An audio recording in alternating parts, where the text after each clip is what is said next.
Yesus Kristus. Mari kita sama-sama buka di dalam Injil Matius 26. Injil Matius 26. Kita akan lihat ayat 40 dan 41. Matius 26, 40 bagian B dan 41. Tidakkah kamu sanggup berjaga-jaga 1 jam denganku? Berjaga-jagalah dan berdoalah, supaya kamu jangan jatuh ke dalam pencobaan. Roh memang penurut, tetapi daging lemah. Bapak Ibu yang dikasihi oleh Tuhan, peristiwa ini adalah peristiwa ketika Tuhan Yesus berada di Taman Getsemani bersama dengan murid-muridnya. Ya. Dan Tuhan mau pada saat itu keberadaan murid-murid itu menjadi membantu, menopang, memberi kekuatan kepada Tuhan, karena Tuhan sebentar lagi akan menghadapi peristiwa yang luar biasa. Bapak Ibu Saudara yang dikasihi oleh Tuhan, tetapi pada kenyataannya murid-murid yang diajak oleh Tuhan ini ngantuk, tidur, ya, sehingga ketika Tuhan sudah berdoa beberapa jam lamanya, lihat muridnya, mereka sudah suaranya sudah tidak lagi penyembahan, suaranya lagi sudah tidak memuji Tuhan, tapi suaranya sudah suara dengkuran begitu ya. Dan Tuhan bilang, kenapa sih kamu kok enggak sanggup berjaga-jaga 1 jam aja? Nah, Bapak Ibu Saudara sekalian yang dikasihi oleh Tuhan, mengapa Tuhan begitu minta amat sangat murid-murid itu untuk berdoa walau 1 jam saja? Karena sebenarnya Tuhan tahu apa yang akan terjadi. Dan Tuhan tahu ketika murid-murid tidak memiliki satu kehidupan di dalam doa, maka mereka tidak mampu, maka mereka tidak kuat menghadapinya. Ya. Nah, Bapak Ibu yang dikasihi oleh Tuhan, di dalam kehidupan kita sebagai orang-orang yang percaya kepada Tuhan, ketika kita menghadapi masalah, ketika kita menghadapi persoalan, itu adalah sesuatu yang nyata. Gak punya duit itu nyata, realita. Sakit itu nyata, realita. Ya, mengalami kegagalan panen, ditolak bekerja, gaji yang mungkin tidak diberi atau usaha yang lesu, itu nyata, itu realita.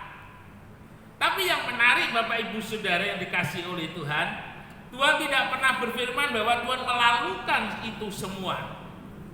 Tetapi yang Tuhan janjikan di dalam kehidupan kita adalah kekuatan Tuhan untuk menghadapi semuanya itu. Nah, bagaimana kita bisa mendapatkan kekuatan ketika masalah persoalan itu datang?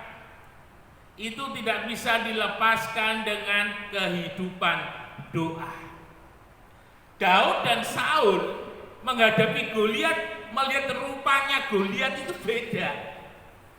Bagi Saul ketika melihat rupanya Goliat itu, waduh, itu mungkin seperti kingkongnya di Jatim Park yang roboh itu ya karena gempa.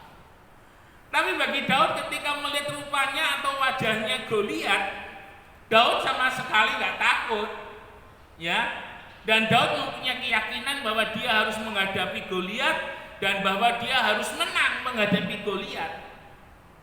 Bagaimana itu bisa terjadi? Ya, karena kalau kita menengok sejenak apa yang dilakukan oleh Daud sebelum menghadapi Goliat dan apa yang dilakukan oleh Saul sebelum menghadapi Goliat, itu sangat jauh berbeda. Daud sebelum menghadapi Goliat adalah sosok seorang umat Tuhan yang selalu menjaga hatinya di dalam pujian, di dalam doa. Ya.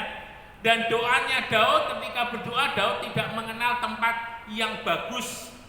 Daud tidak mengenal tempat yang bersih.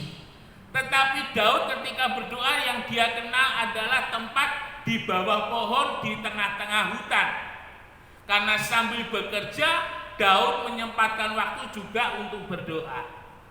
Sehingga tidak ada alasan bagi Daud tidak ada waktu untuk berdoa, tetapi Daud selalu membawa hidupnya di dalam doa dan di dalam persekutuan. Nah, ketika Daud berdoa, ketika Daud dekat dengan Tuhan, ketika Daud melihat Goliat, saudara perhatikan, Daud melihat Goliat tidak dengan mata jasmaninya.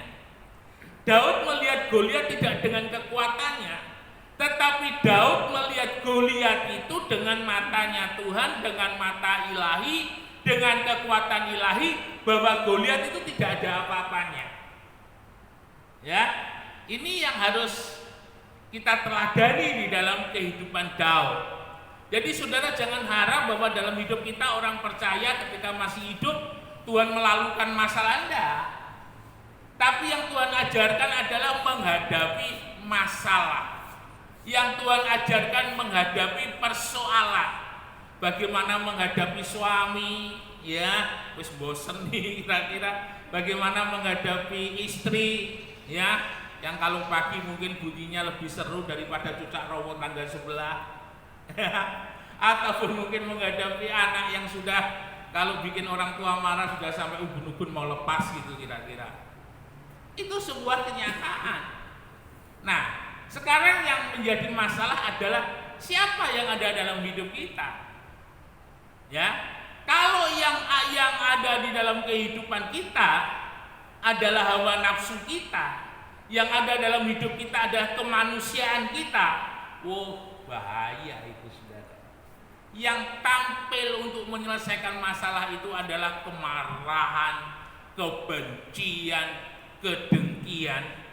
Saya nggak tahu, saya dapat postingan dari siapa, saya hanya bisa melihat di galeri ya. Itu ada seorang opa itu cucunya nangis, tidak digendong, tidak disayang, dibanting. Saya sampai tengar-tengar saya lihatnya. Waduh. Mengapa orang bisa melakukan sesuatu hal yang tidak semestinya? Mertua ketika mantunya lagi berdoa, ditanya kirimannya duit sudah datang atau belum, dibilang belum. Ketika mantunya dalam posisi berdoa, kepalanya ditebas. Ya. Nah, ini hal-hal ini tidak boleh terjadi dalam kehidupan orang percaya. Orang percaya ketika menghadapi persoalan, yang harus dia lakukan untuk menyelesaikan masalah persoalan itu adalah caranya Tuhan. Ulangi, garis bawahi, caranya Tuhan, bukan cara kita. Meskipun caranya Tuhan itu cara yang bertentangan dengan kita, tetapi caranya Tuhan itu selalu yang paling baik, selalu yang terbaik untuk kita lakukan. Saudara-saudara yang dikasihi oleh Tuhan, kita harus sadar bahwa ketika kita berdoa, ya, menghadapi masalah dan persoalan yang sedang terjadi dalam kehidupan kita, kita memiliki kesepahaman dengan Tuhan. Artinya kesepahaman itu caranya Tuhan sama dengan cara yang kita lakukan. Kehendaknya Tuhan itu sama dengan kehendak yang kita lakukan. Nah, ini perlu dalam kehidupan orang percaya memiliki kesepahaman dengan Tuhan di dalam kehidupannya. Kalau orang percaya tidak memiliki kesepahaman dengan Tuhan dalam hidupnya, pasti artinya ketika dia menghadapi sesuatu dalam hidup ini, dia pasti akan menyelesaikannya bukan dengan hikmatnya Tuhan, bukan dengan pimpinannya Tuhan, tetapi dengan hikmatnya sendiri, dengan kekuatannya sendiri, dan yang hasilnya pasti kegagalan dan kegagalan. Ya.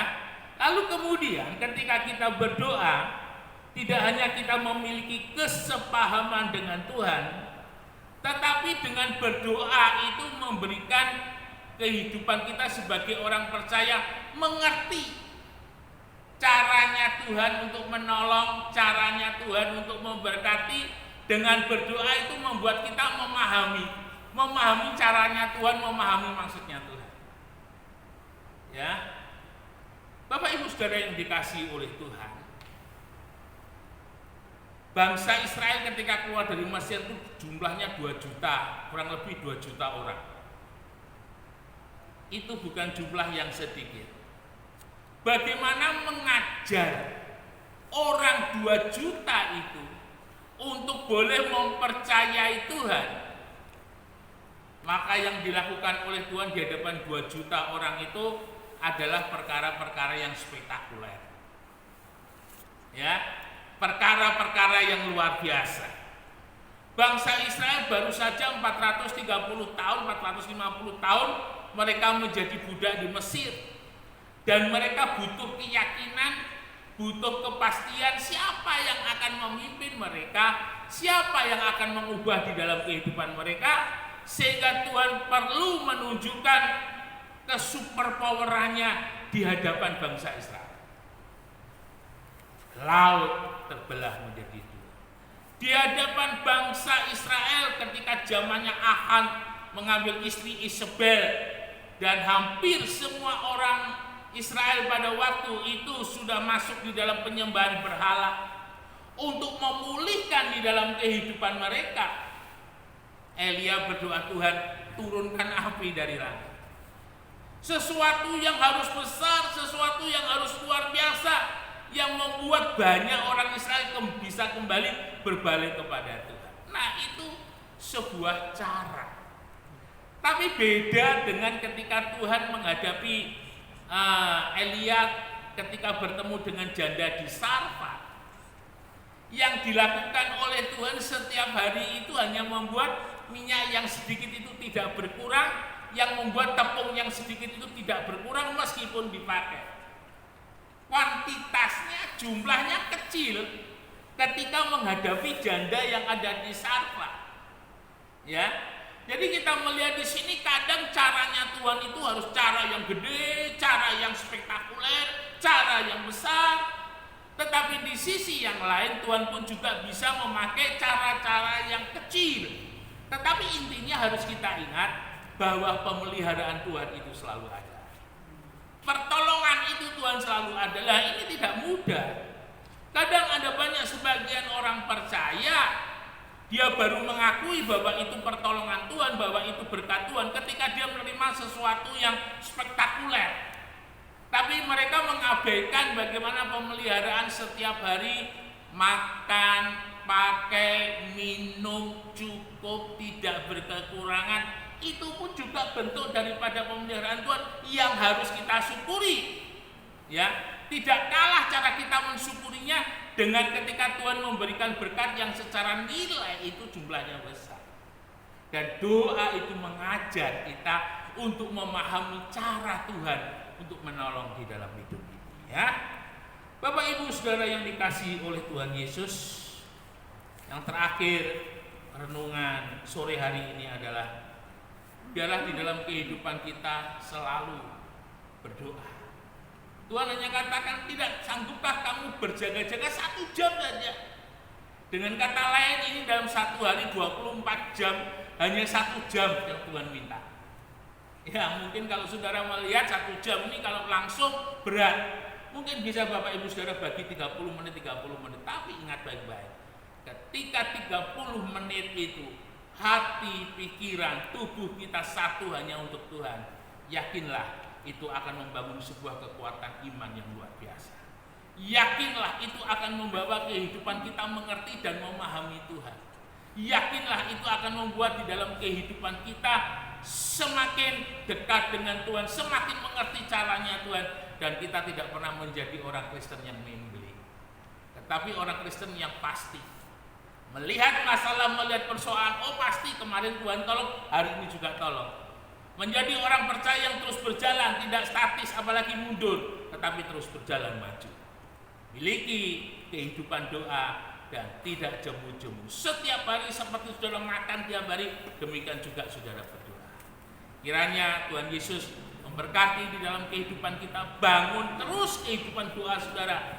Dari sana kekuatan yang luar biasa akan menyertai dalam hidup kita. Immanuel, Tuhan Yesus memberkati. Puji Tuhan.